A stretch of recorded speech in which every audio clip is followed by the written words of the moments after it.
Hello बच्चों, मैं हूं मुदित राठी और यह है आपका अपना channel physics in Hindi. Student, यहाँ पर हम फिजिक्स के हर टॉपिक को डीपली डिस्कस करते हैं और साथ ही करते हैं उसकी प्रॉब्लम। सो जल्दी से चैनल को सब्सक्राइब कीजिए और हम स्टार्ट करते हैं आज का टॉपिक। जो आवेश के प्रमुख गुण हैं वो 3 गुण होते हैं। उनमें से जो पहला है वो है बीजगणितीय योग प्रकृति। पहले इसको समझते हैं क्या होता है। अगर कोई भी वस्तु है हमारे पास, मान लेते हैं ये कोई वस्तु है और हमें क्या करना है, इस पर कुल आवेश निकालना है। कुल आवेश हमें इस पर निकालना है। तो कैसे निकालते हैं स्टूडेंट? हम उसको निकालने के लिए हम क्या करेंगे, इसके अंदर जितना भी निगेटिव आवेश है यानी जितना भी ऋणायन है वो सारा ऋणायन हम देखेंगे और जितना इसके अंदर धनायन है वो हम यहाँ पे देखेंगे। ऋणायन यहाँ पे इलेक्ट्रॉनों के साथ होगा और धनायन यहाँ पे प्रोटोनों के साथ होगा। तो जितना भी यहाँ पे ऋणायन है, ऋणायन और प्लस धनायन, ये हम यहाँ पे करते हैं, ये हम यहाँ पे करते हैं। ओके, और उससे हमें जो कुल आवेश होता है वो हमें पता चलता है। तो एक तरीके से हम यहाँ पे बोल सकते हैं कि जो हमारा आवेश है वो जितना भी इसके अंदर आवेश है उसके बीजगणितीय योग से हमें प्राप्त होता है। ओके, यही इसकी बीजगणितीय योग प्रकृति है। तो लिखते हैं इसको। किसी भी वस्तु के अंदर जो कुल आवेश है वो हमें कैसे प्राप्त होता है, उसके अंदर जितना धनावेश है और जितना ऋणावेश है उसके बीजगणितीय योग से हमें प्राप्त होता है। तो किसी वस्तु पर कुल आवेश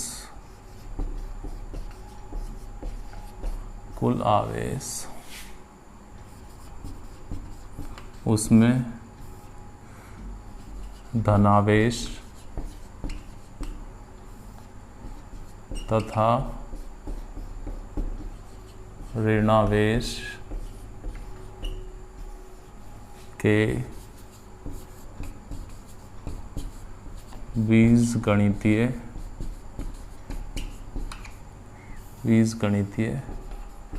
योग द्वारा प्राप्त होता है। बीजगणितीय योग का प्राप्त होता है। बीजगणितीय योग का यहाँ पर क्या मतलब है स्टूडेंट, कि जब भी हम कोई आवेश किसी वस्तु पर निकालेंगे तो आवेश उसके अंदर जो ऋणायन है उसको हम ऋणात्मक रखेंगे और जो धनायन है उसको हम यहाँ पे धन से रिप्रेजेंट करेंगे, यानी उसको हम पॉजिटिव यहाँ पे लेंगे और तब दोनों को ऐड करके हम क्या करेंगे, उसका कुल आवेश निकालेंगे यहाँ पे। तो इसी को हम यहाँ पे बीजगणितीय योग की प्रकृति इसकी बोलते हैं। इसमें हम कुछ उदाहरण देख लेते हैं। मान लेते हैं हम लेते हैं सोडियम Na+। ओके, सोडियम की अगर हम बात करें तो सोडियम में जो प्रोटोनों की संख्या होती है वो होती है 11 और इलेक्ट्रॉनों की जो संख्या होती है वो होती है 10। ओके, अगर हम इसके ऊपर कुल आवेश निकालने लगे तो वो हमें क्या मिलेगा, हम जो 11 प्रोटॉन है उनका आवेश लेंगे सबका और उसमें जो हमारे 10 इलेक्ट्रॉन है उनके आवेश को ऐड करेंगे या जोड़ेंगे। तो जो इलेक्ट्रॉन होंगे उनके ऊपर आवेश ऋणात्मक होगा और प्रोटॉन के ऊपर धनात्मक होगा। इसका मतलब एक प्रोटॉन का जो धनात्मक आवेश है वो हमें यहाँ पे मिलेगा दोनों को ऐड करने के बाद, और वही क्या होगा, इसका कुल आवेश यहाँ पे बन जाएगा। तो इसीलिए हम यहाँ पे प्लस का साइन इसके ऊपर लगाते हैं। ऐसे अगर हम यहाँ पे लिखें क्लोरीन Cl-, तो क्लोरीन में भी ऐसा ही होता है, इसमें एक इलेक्ट्रॉन का आवेश हमें मिलता है और जो कुल आवेश इसका बन जाता है। एक और उदाहरण इसका लेते हैं विद्यार्थियों।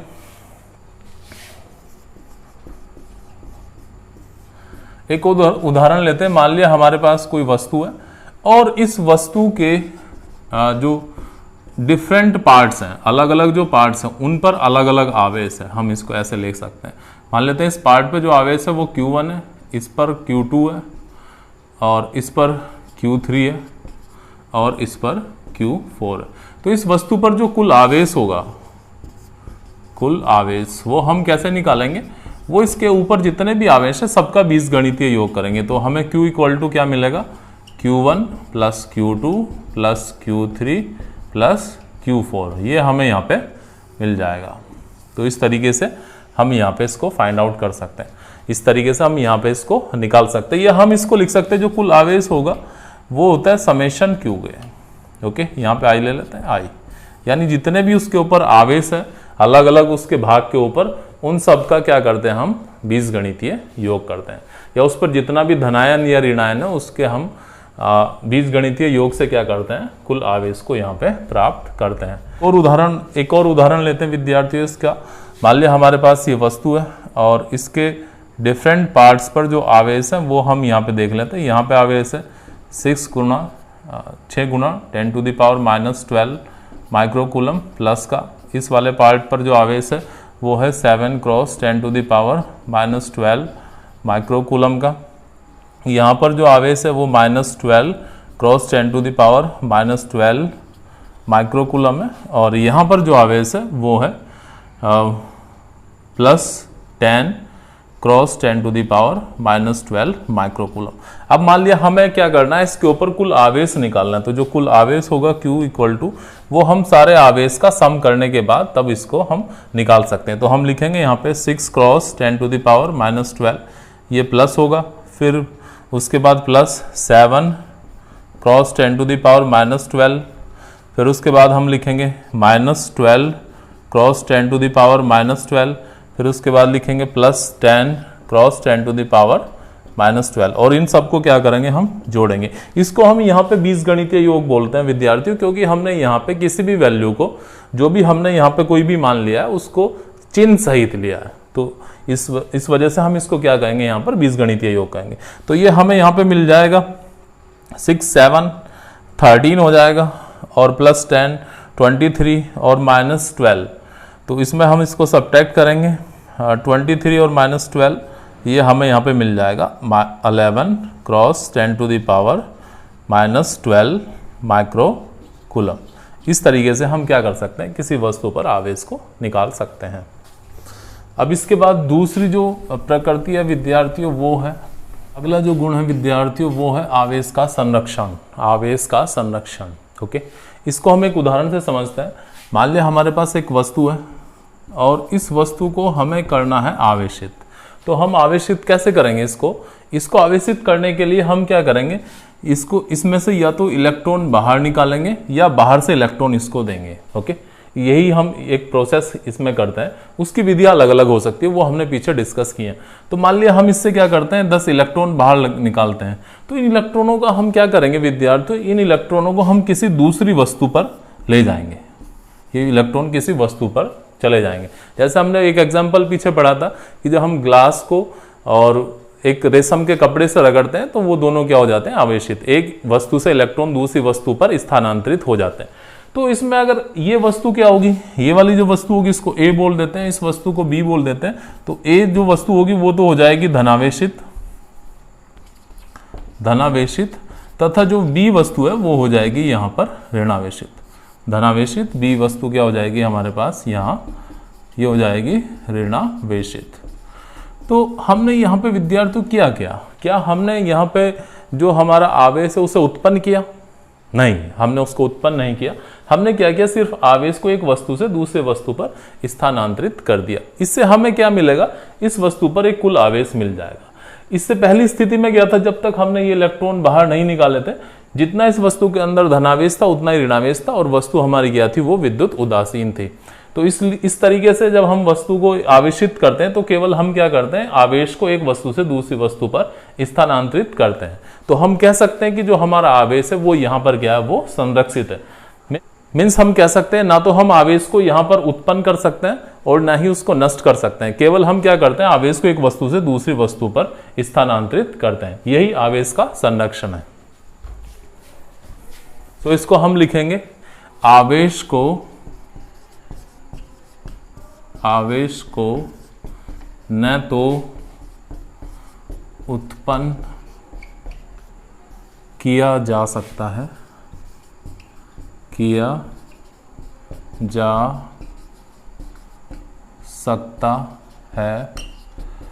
और न ही नष्ट किया जा सकता है, और न ही नष्ट किया जा सकता है, परंतु एक वस्तु से एक वस्तु से दूसरी वस्तु पर स्थानांतरित किया जा सकता है। अब इसका हम एक उदाहरण लेते हैं विद्यार्थियों। जैसे हमारे पास एक पार्टिकल होता है जिसको हम बोलते हैं इलेक्ट्रॉन। इलेक्ट्रॉन पे कैसा आवेश होता है? ऋण आवेश। इलेक्ट्रॉन जैसा ही एक और पार्टिकल होता है जिसको हम बोलते हैं पॉजिट्रॉन।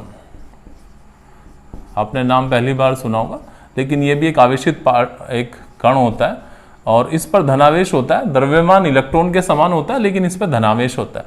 जब इन दोनों को हम समीप लाते हैं तो दोनों क्या करते हैं? यहाँ पर ऊर्जा उत्पन्न करते हैं, और जो ऊर्जा उत्पन्न करते हैं वो उत्पन्न करते हैं फोटोन की टर्म्स में। 2 फोटोन हमें यहाँ पे मिलते हैं। फोटोन क्या होता है? ये एक कण होता है और इसको प्रकाश का कण यहाँ पे बोलते हैं, या हम यहाँ पे कह सकते हैं ऊर्जा उत्पन्न करते हैं। तो विद्यार्थियों हम यहाँ पर देख सकते हैं कि जो प्रारंभ में दोनों जो हमारे कण थे उन पर जो कुल आवेश था वो कितना था? वो 0 था। एक पर जितना धनावेश था उतना ही दूसरे पे क्या था? ऋणावेश था। और जो हमारी जब वो दोनों एक दूसरे से कंबाइन हो गए उसके बाद हमें जो मिला उस पर कितना धनावेश, उस पर कितना आवेश है? उस पर भी आवेश क्या है? 0 है, क्योंकि जो फोटोन होते हैं उन पर कोई आवेश नहीं होता। तो इस तरीके से हमें प्रकृति में भी इसके आवेशन का एक संरक्षण का एक उदाहरण हमें यहाँ पे मिलता है। और इसके अलावा आप कोई भी एक जो अभिक्रिया है, रासायनिक अभिक्रियाएं लिखते हैं तो उनमें भी आवेश का संरक्षण हमें मिलता है। दोनों तरफ का जो आवेश होता है वो क्या होता है? समान होता है यहाँ पर। अब इसके बाद हम अगले गुण की बात करते हैं। अगला जो गुण है, नेक्स्ट जो आवेश का गुण है विद्यार्थियों, वो है आवेश का क्वांटमीकरण। आवेश का क्वांटमीकरण। आवेश का क्वांटमीकरण क्या होता है उसको समझने से पहले हम जो क्वांटमीकरण है उसका मतलब समझते हैं यहाँ पर। उसके लिए मैं एक एग्जाम्पल लेता हूँ। मान ले मेरे पास एक ऊंचाई है और ये जो ऊंचाई है वो 5 फीट है। 5 फीट की ये कोई ऊंचाई है। एक कोई दीवार हो सकती है, कुछ भी ऊंचाई हम यहाँ पे ले सकते हैं। मैं क्या करता हूँ, यहाँ पर कुछ सीढ़ियां बना देता हूँ।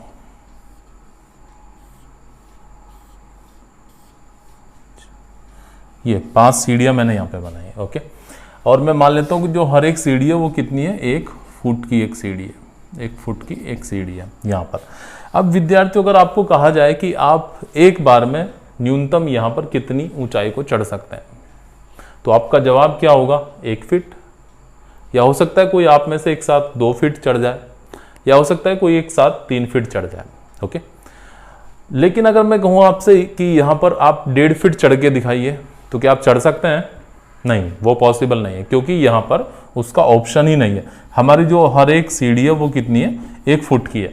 तो यहाँ पे हमारे पास ये ऑप्शन ही नहीं कि हम 1.5 फुट चढ़ जाएं, या 2.5 फुट चढ़ जाएं, या 3.5 फुट चढ़ जाएं, या आधा फीट चढ़ जाएं, ओके।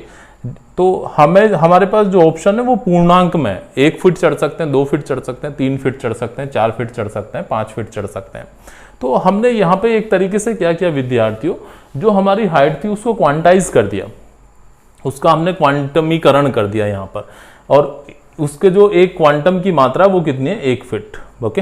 तो ऐसी सिचुएशन में हम क्वांटमीकरण का सिद्धांत लेते हैं। जब कोई भी भौतिक राशि होती है वो हमें एक न्यूनतम मान के में मिलती है या उसके पूर्ण गुणज के रूप में मिलती है, तो हम उसको बोलते हैं कि वो जो राशि है वो क्वांटमीकरण है। जैसे यहाँ पर ये ऊंचाई पर्टिकुलर, यहीं पर हर एक ऊंचाई की हम बात नहीं कर रहे हैं। ये ऊंचाई जो हमने यहाँ पे ली थी 5 फीट की, वो हमने क्वांटमीकरण उसका कर दिया 1-1 फीट में।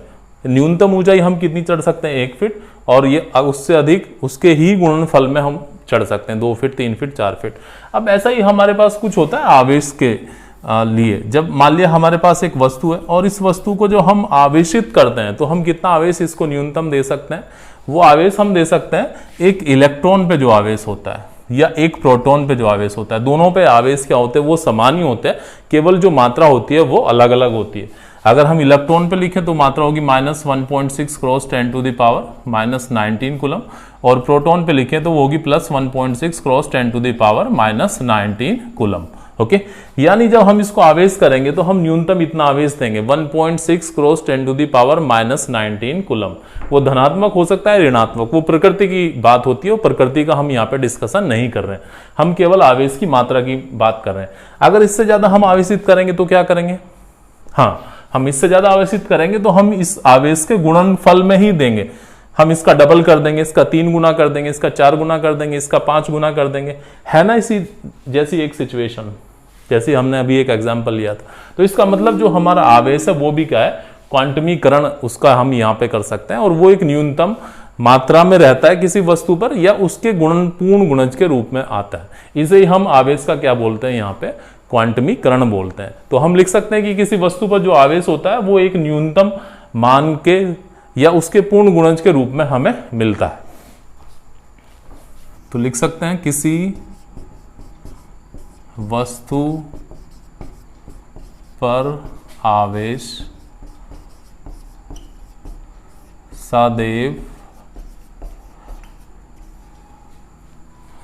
सदैव एक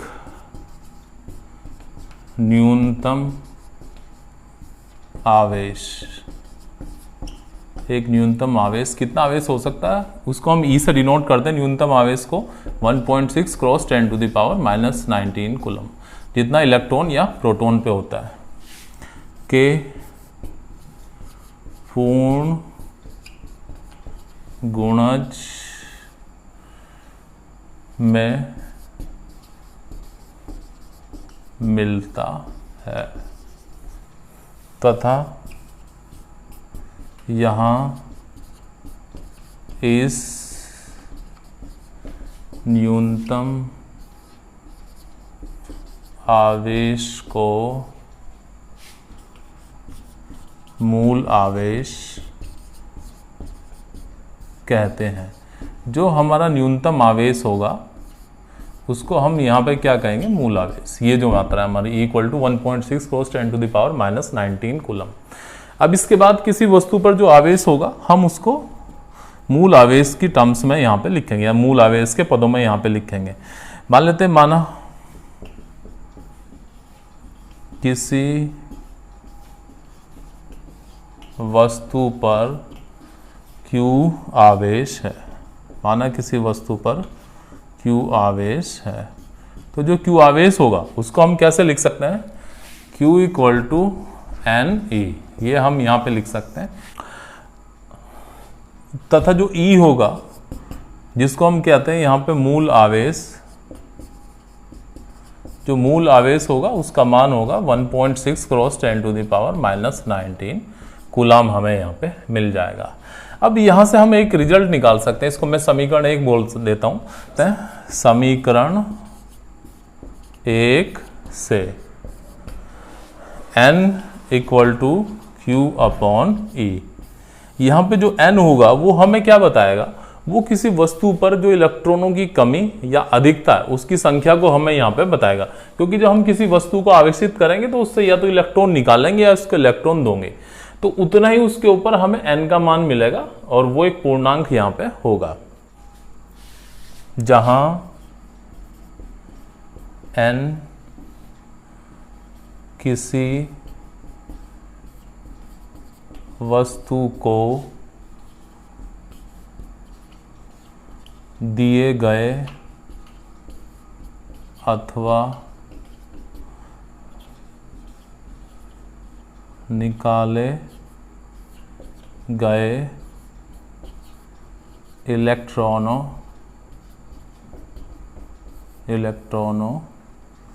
की संख्या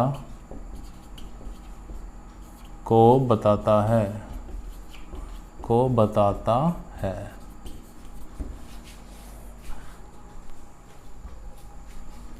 अब इसका हम एक उदाहरण देखते हैं विद्यार्थियों। अब यहाँ पर हमारा जो पहला उदाहरण है विद्यार्थियों वो है, एक वस्तु पर कुल आवेश -1 cross 10 to the power -10 coulomb है। वस्तु में कितने इलेक्ट्रॉनों की कमी अथवा अधिकता होगी। ओके, यहाँ पे एक वस्तु पर आवेश दिया गया, हमें ये बताना है कि उसमें इलेक्ट्रॉनों की अधिकता होगी या कमी होगी। तो यहाँ पर एक चीज़ ध्यान रखना विद्यार्थियों, अगर धनावेश होगा धनावेश होगा। हम वस्तु को कैसे धनावेशित करते थे, कोई वस्तु अगर हम लें तो उसको धनावेशित करने के लिए क्या करते थे, उससे इलेक्ट्रॉन बाहर निकालते थे। इसका मतलब अगर धनावेशित होगा तो वस्तु में इलेक्ट्रॉनों की क्या आएगी, कमी आएगी, और अगर ऋणावेशित होगा तो वस्तु पर क्या होगी, इलेक्ट्रॉनों की अधिकता होगी। सो अगर धनावेश है तो इलेक्ट्रॉनों की कमी होगी वस्तु के ऊपर, और अगर ऋणावेश होता है वस्तु के ऊपर, ऋणावेश, तो वस्तु पर क्या होगा, इलेक्ट्रॉन की अधिकता होगी। ये हमें हमेशा ध्यान रखना है। हम जो हमारा आवेश का जो चिन्ह होगा उससे हम ये पहली एक इंफॉर्मेशन लेंगे कि ये जानकारी हम उससे जुटा सकते हैं। जैसे इस क्वेश्चन में हमें यहाँ पे क्या दिया हुआ है, ऋणावेश, तो इलेक्ट्रॉनों की कमी होगी या अथवा अधिकता होगी। यस, इलेक्ट्रॉनों की यहाँ पे क्या होगी, अधिकता होगी, और इलेक्ट्रॉन की अधिकता पे हमें क्या मिलेगा, ऋणावेश। तो इसका मतलब ऋणावेश है तो इलेक्ट्रॉनों की यहाँ पे क्या होगी, अधिकता होगी। तो पहला जो इसका जो आंसर है वो क्या होगा, अधिकता होगी। अब हमें देखना है कि कितने इलेक्ट्रॉनों की अधिकता होगी। तो कितने इलेक्ट्रॉनों की अधिकता होगी उसके लिए हम कौन सा फॉर्मूला लगाएंगे, Q = Ne। जब ये फॉर्मूला हम यहाँ पे लगाएंगे तो जो आवेश का जो चिन्ह है उसको हम छोड़ देंगे, क्योंकि आवेश के चिन्ह से हमें किस चीज की जानकारी मिलती है कि वस्तु पे इलेक्ट्रॉनों की कमी है अथवा अधिकता है। अब हमें केवल ये निकालना है कि वो इलेक्ट्रॉनों की संख्या कितनी है। तो यहाँ से जो n होगा वो हमें इलेक्ट्रॉनों की संख्या बताएगा, E यहाँ पर होगा मूल आवेश, और Q क्या होगा, उस वस्तु पर आवेश। तो यहाँ पे हम n की अगर बात करें तो n होगा हमारा Q/E, और हम यहाँ पे वैल्यू रखेंगे Q की वैल्यू हमारे पास कितनी होगी, 1 × 10⁻⁻10 कूलम, और नीचे हमारे जो वैल्यू मिलेगी वो मिलेगी 1.6 × 10⁻19 कूलम, 6.25 × 10⁸। इतने इलेक्ट्रॉन हमें मिलेंगे, और इलेक्ट्रॉनों की यहाँ पे क्या होगी, वो अधिकता होगी। अधिकता हमें यहाँ पे मिलेगी इलेक्ट्रॉनों की। तो इलेक्ट्रॉनों की यहाँ पे क्या होगी, अधिकता होगी। यहाँ पर अधिकता हमें इलेक्ट्रॉनों की यहाँ पे मिलेगी। ओके, अब इसके बाद हम एक और उदाहरण देखते हैं विद्यार्थियों। पास दूसरा उदाहरण है, जब एक पॉलीथीन को ऊन से रगड़ते हैं तो उस पर 3 × 10⁻⁻7 कूलम का ऋणावेश आ जाता है। ओके, कौन सी वस्तु में से इलेक्ट्रॉनों का स्थानांतरण दूसरी वस्तु पर होगा। एक तो हमें यहाँ पे बताना है कि कौन सी वस्तु से स्थानांतरण दूसरी वस्तु पर होगा, और इलेक्ट्रॉनों की संख्या भी ज्ञात कीजिए, और इन इलेक्ट्रॉनों की हमें यहाँ पे क्या करनी है, संख्या भी ज्ञात करनी है। और उसके बाद सेकंड पार्ट है, क्या इस प्रक्रिया में एक वस्तु से दूसरी वस्तु पर द्रव्यमान का स्थानांतरण भी होगा। हमें ये बताना है कि जब ये प्रक्रिया करेंगे, यानी जब हम पॉलीथीन को उनसे रगड़ते हैं तो उसमें क्या द्रव्यमान का स्थानांतरण भी होगा। तो सबसे पहले हम फर्स्ट पार्ट को करते हैं विद्यार्थियों। फर्स्ट पार्ट में हमें क्या करना है, हमें सबसे पहले ये देखना है कि इलेक्ट्रॉन किस वस्तु से किस वस्तु पर स्थानांतरित होंगे, ऋणावेश। अब हम यहाँ पर देखेंगे, जब पॉलीथीन को हम ऊन से रगड़ते हैं तो उस पर क्या आता है, ऋणावेश आता है। इसका मतलब पॉलीथीन पर ऋणावेश आएगा तो उस पर इलेक्ट्रॉनों की कमी होगी या अधिकता होगी। तो इससे हमें पता चल जाएगा कि हमारे जो इलेक्ट्रॉन है वो किस वस्तु से किस पर स्थानांतरित होंगे। इसका मतलब जो हमारे इलेक्ट्रॉन है वो ऊन से पॉलीथीन पर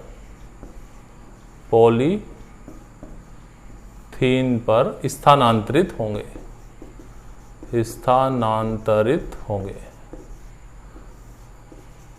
ये हमें यहाँ पे पता चल गया। ये किससे पता चला, हमें ऋणावेश से। जिस पर ऋणावेश उस पर इलेक्ट्रॉनों की अधिकता, जिस पर धनावेश उस पर इलेक्ट्रॉनों की कमी। अब इसके बाद हमें इलेक्ट्रॉनों की संख्या ज्ञात करनी है, तो उसके लिए हम क्या करेंगे, वही फॉर्मूला लगाएंगे, n = Q/E। यहाँ पर Q का मान कितना होगा, वो होगा 3 ×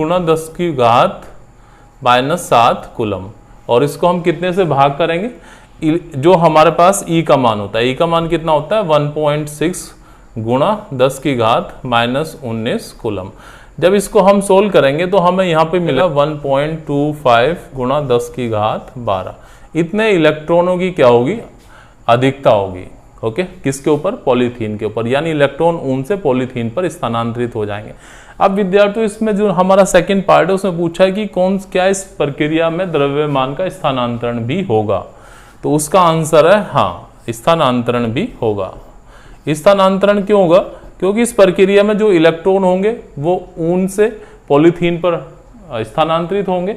और इलेक्ट्रॉनों के स्थानांतरण का मतलब है द्रव्यमान का स्थानांतरण, क्योंकि एक इलेक्ट्रॉन पर द्रव्यमान भी होता है। तो हमारे जो इलेक्ट्रॉन होंगे वो, हमारा जो द्रव्यमान होगा वो ऊन से पॉलीथीन पर स्थानांतरित होगा। सो इसका आंसर यही होगा, द्रव्यमान ऊन से